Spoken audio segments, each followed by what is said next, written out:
digarap oleh keris ini merasa jengkel, tidak enak, yang akan berdampak kepada finansial, keretakan dalam rumah tangga.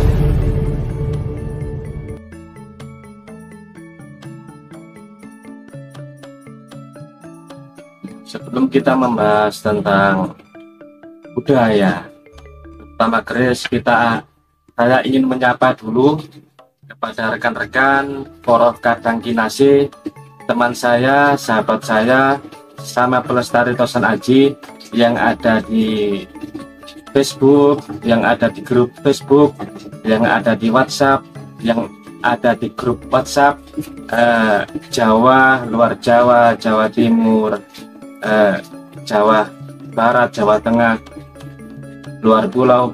Rahayu, rahayu, rahayu. Salam pelestari Tosan Aji Nusantara. Membahas tentang sebuah energi keris, cocok enggak untuk si pemiliknya? Di season awal saya ulas tentang pusaka keris dimiliki siapapun, kepada siapapun, tanpa memandang status sosial, latar belakang. Keris semua cocok dan tidak ada keris yang berdampak negatif kepada si pemilik keris tersebut. Meskipun doa sang empu ditujukan pada waktu proses pembuatan awal keris, sang empu mengkhususkan keris tersebut untuk si pemesan pertama, sehingga energi atau angsar yoni sebuah pusaka keris menyatu, manunggal, nyawiji kepada si pemilik pertama. Karena pada waktu proses pembuatan sang empu mengkhususkan sebuah pusaka tersebut kepada si pemilik yang pertama, si pemesan keris tersebut. Setelah si pemesan pertama meninggal, turunlah keris tersebut ke generasi yang kedua, ketiga, dan seterusnya. Apakah, pertanyaan teman-teman, apakah keris itu bisa berdampak negatif? Sebenarnya tidak ada dampak negatif sama sekali yang akan berdampak kepada finansial, keretakan dalam rumah tangga, nyambut gawene angel, kerjaannya sulit, dan lain-lain. Karena pada dasarnya keris itu menyimpan sebuah doa sang empu, doa yang terbaik oleh sang empu yang dikhususkan untuk pemegang si pemilik keris tersebut. Dan ada pertanyaan, teman-teman, ada salah satu rekan, salah satu teman, dia juga senang ngoleksi keris. Dia bertanya, loh, keris kon arok itu, keris kon arok itu kok mencelakai awak dewi, mencelakai kin arok sendiri. Di season awal kan pernah saya jelaskan bahwa keris itu tidak ada dampak negatif sama sekali kepada si pemilik keris tersebut, apapun bentuk kerisnya. Nah, itu yang menimbulkan pertanyaan teman-teman, lo keris ikan arok itu kok berdampak negatif kepada si pemiliknya, kan gitu. Sebenarnya sang empu Gandreng yang menciptakan sebuah keris setan kober, menciptakan sebuah karya keris yang dikhususkan untuk si Ken Arok, sebenarnya menyimpan doa-doa yang terbaik, doa-doa yang ampuh, yang akan berdampak baik kepada si Ken Arok. Ternyata permasalahannya itu Arok sebelum merebut keris tersebut, sebelum si empu tadi menyelesaikan tugasnya. Keris belum selesai secara sempurna. Keris belum selesai secara sempurna. Si pemesan keris tersebut, Ken Arok tersebut merebut keris yang ia pesan, walaupun kondisinya belum selesai sempurna secara sempurna, sehingga si empu tadi jengkel, si empu tadi dongkol hatinya, jengkel hatinya, yang menyebabkan mengeluarkan sabdo Panggito Ratu, sabdo yang mengakibatkan energi negatif itu tadi masuk kepada pusaka tersebut, yang pada akhirnya mencelakai Ken Arok dan keturunan Ken Arok. Yang awalnya si Empu Gandring, pembuat keris tersebut, ingin sebuah karyanya selesai secara sempurna. Berhubung Ken Arok, si pemesan keris tersebut, merebut, tergesa-gesa agar keris pesanannya cepat diselesaikan, yang membuat hati sang empu merasa jengkel hatinya, sehingga energi negatif yang keluar, energi yang keluar adalah energi negatif yang berdampak buruk kepada Ken Arok sebagai si pemesan keris tersebut, sampai memakan korban ke keturunan Ken Arok.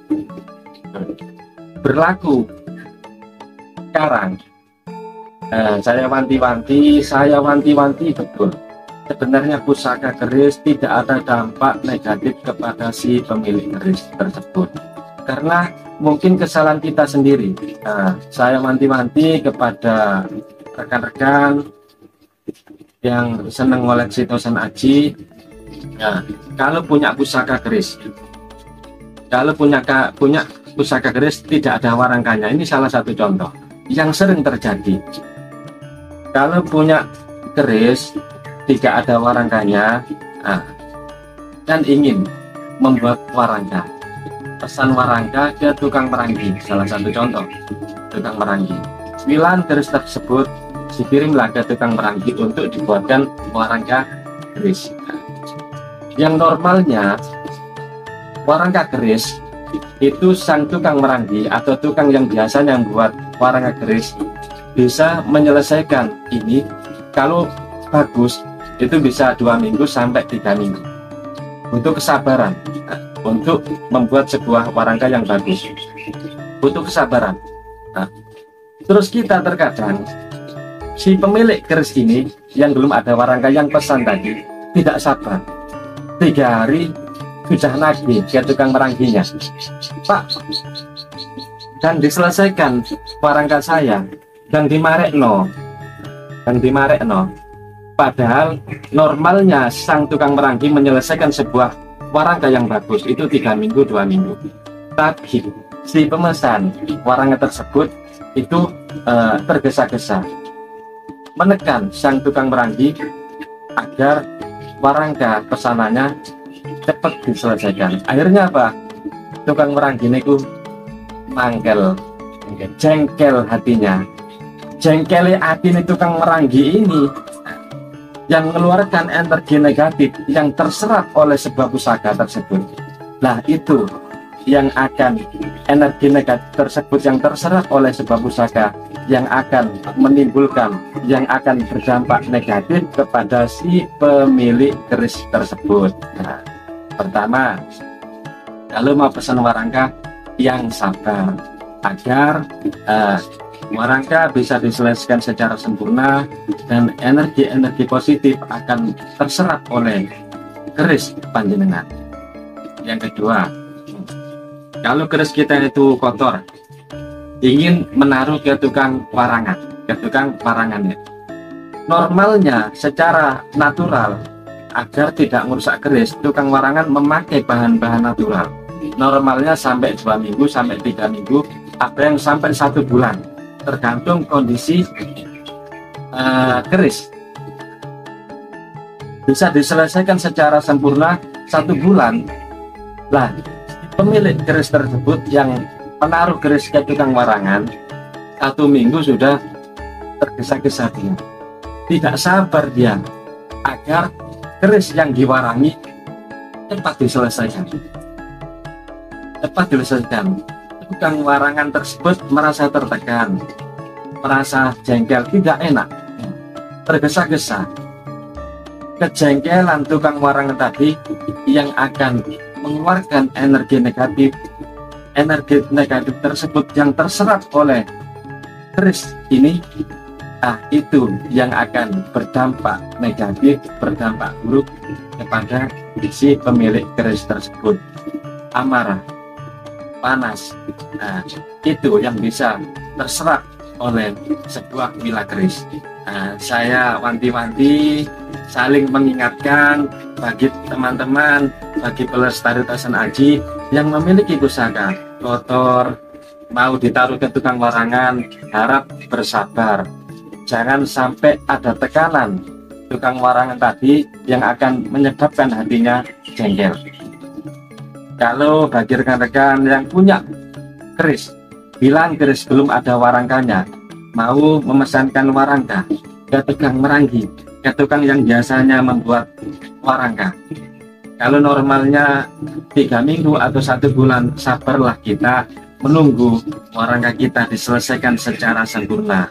Jangan sampai kita memesan warangka atau mewarangi keris kepada tukang meranggi tergesa-gesa yang mengakibatkan tukang warangan tadi, tukang meranggi tadi jengkel hatinya, yang akan mengeluarkan energi negatif yang terserap oleh sebuah pusaka, dan pusaka tersebut akan berdampak negatif kepada si pemilik keris tersebut. Mungkin itu yang bisa saya sampaikan kepada rekan-rekan pelestari tosan aji Nusantara.